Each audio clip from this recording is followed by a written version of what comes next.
तर मित्रांनो पाऊस म्हणून पाऊस चालू आहे. असराच्या वाडीत कसं आहे सकाळपासून झड आहे. झड म्हणजे सकाळपासून पाऊस चालू आहे. उठलं तेव्हापासून बघा कुणाला बाहेर असं फिरकू दिना बारीकच आहे पण झिम झिम झिम झिम सारखाच पाऊस चालू आहे. त्याच्यासाठी आता लोकांच्या काही पेरण्या थांबलेल्या आहेत. आपली बी पेरणी थांबली. आपलं बी 2-4 एकर वावर पेरायचं राहिलं मित्रांनो. आता काहीच चाललं नाही ह्याच्या पुढे इलाज. हो आता जावं म्हणलं होतं पेराय सकाळपासून आज बी पाऊस चालू झाला. काल बी तसंच वापसामोड केलं. दन दन दन दन दन पडावं उडावं जिम जिम जिम जिम उग लावलं वापशी मोड करायला रानात निघाला बी खात बी आज घरला आणाला रानात निघाला आजू बी घरला आणाला खाता आणाला त्याच्यातच बेजारी होऊन चाली आहे. खात बी आणायचं न्यायचं तिथवर न्यायचे जनावर बैल अजून घरला घेऊन यायचं.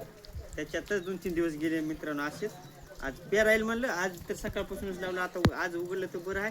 उद्या तर पेरायला म्हणलं उद्या बी उघड येते का नाही की त्याचा भरोसाच नाही पावसाचा. बघा पेरलं त्याचं साधलं नाही पेरलं त्याचं आता दुकड मुकड झालं. कवा फिरू असंच झालं का नाही पावसात भिजण्याचा आनंदच राहते वेगळा. गावाकडला कसा आहे आनंदच वेगळा मित्रांनो.